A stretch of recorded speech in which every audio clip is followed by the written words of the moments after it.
first of all, how are things going? How's the mood, you think, of the population there? Tom Minear, I'll start with you. I mean, does it feel like there's hope there, or is it still pretty restrictive and people are grumbling about when things will really open up?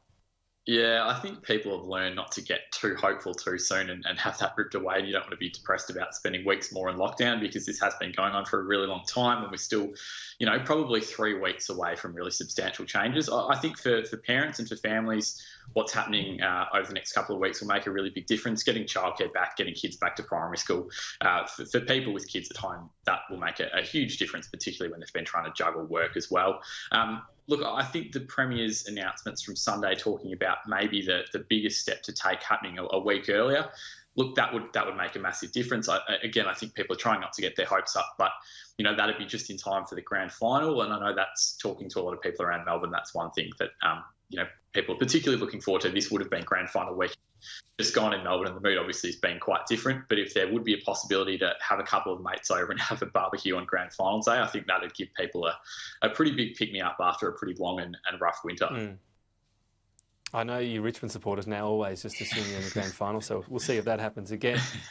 Rachel, this October 19 day, I mean, it's so close now.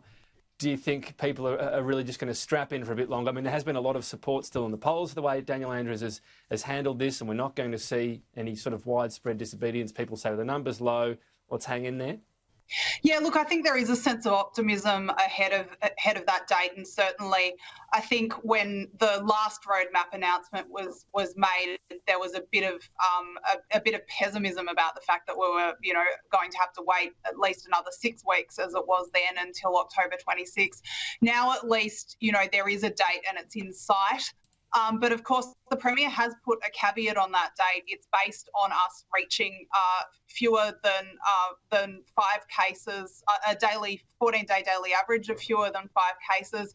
And perhaps the harder part of it is that we've got to reach a point where we've got fewer than 5 cases with an unknown source over that 14-day period. At the moment, for the most recent 14-day period for which the figures are available, we've had 31 cases with an unknown source. So we're going to have to get there's going to have to be a dramatic improvement on those stakes for us to definitely be able to move to the next level. So I think certainly from my perspective, there's a little bit of apprehension about whether or not we'll manage to achieve that.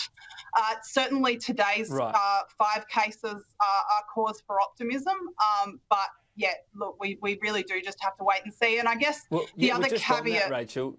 Yeah. I'll just ask on that. When you say that number, is your concern is we're not finding out a lot about the cases each day, only 5 today, and we don't get a sort of full rundown. You understand why we didn't get a full rundown at 725, but it's hard to know where exactly we're at in terms of that detail. Absolutely. And, the Premier today maintained that, we're as good as New South Wales. He doesn't accept that New South Wales is doing a better job of contact tracing than we are. But he did admit, when there were 5 cases out of yesterday's 16, where even the Chief Health Officer's press release, which comes out a bit later in the day than his press conference, wasn't able to provide a breakdown of it. It said, we've got 5 cases that are linked to a complex case, but there was no illustration of what was meant by a complex case and what those cases, what the common feature in those cases actually was, whether it was a workplace or an aged care facility or households. And I just think, New South Wales put out their press release at 11 a.m. sharp every morning. There's always a breakdown of, this case is linked to this place and these other cases, and, exactly what the case is without sort of, going into anyone's private details. Victoria still doesn't seem to be able to do that. And it just, as you say, that made sense when we had 700 cases a day, but now that we're down to 5, it just doesn't. Tom, the resignation of the Health Minister, Jenny Mikakos, of course, got all the headlines over the weekend. The interesting part is it seems to be more to do with the failed response to this outbreak rather than her being responsible for the outbreak, if you like, at getting out of hotel quarantine. And it set off quite the reaction within the Labor Party. It's pretty febrile at the moment. Yeah, it's a pretty tense mood in the Labor Party. I think some people in the Labor Party were really surprised by the Premier's evidence at the hotel quarantine inquiry on Friday, where essentially he threw Jenny Mikakos under the bus. Chris Eccles, his department secretary, who's been one of his closest allies, his right-hand man for a long time. I think there were some comments about that sort of reflected on Graham Ashton, the former chief commissioner, and even the police minister, Lisa Neville, that sort of seemed to lay a bit of blame on them. And there definitely were people in the Labor Party that were surprised by that.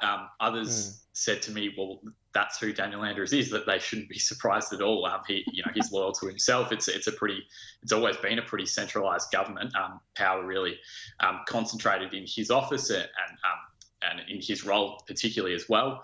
I think the way Jenny Mikakos was treated will have some fallout. Obviously, she was someone factionally who was quite close to the Premier. I think that relationship has frayed in recent months, as we've seen, and probably Rachel's seen at these strange press conferences.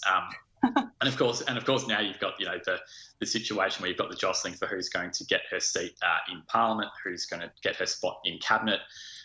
That's always a tricky thing for the Labor Party to work through once the factions get involved, and we've seen a lot of backroom kind of jostling around that already. So, yeah, and look, I suppose the other factor in all of that is, while it's like Jenny Mikakos is sort of scalp from the quarantine inquiry, I know you touched on before that the report's still 5 or 6 weeks away, and it can make all sorts of recommendations and findings, and whether that gets into other ministers, whether that gets into people in department land, there's potential of further fallout.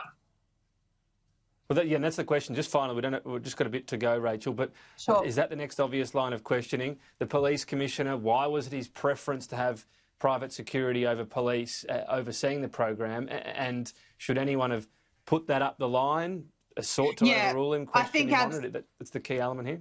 Absolutely, that's the key question. We've heard in evidence that the police then Chief Commissioner Ashton sent a text to his AFP counterpart Reece Kershaw, basically making it clear that he understood that police wouldn't be doing hotel quarantine, that private security guards would be. An hour and a half later, we had Daniel Andrews giving a press conference noting that private security guards would be part of this approach. We still haven't had clear answers on who was responsible for that decision. It's pretty clear that Jenny Mikakos, while she may have been responsible for the DHHS failures in infection control once the decision was made to put private security guards in hotel quarantine, it's pretty clear that it wasn't her decision to put them there in the first place. So I think there's a whole lot more to play out, and it's pretty disappointing that we haven't had an answer to that question so far. Well, report a few weeks away, as you said. I'm sure it will be poured through. In the interim, thanks for your time. We hope lockdown ends soon. Rachel Baxendale, Tom Minear, thank you.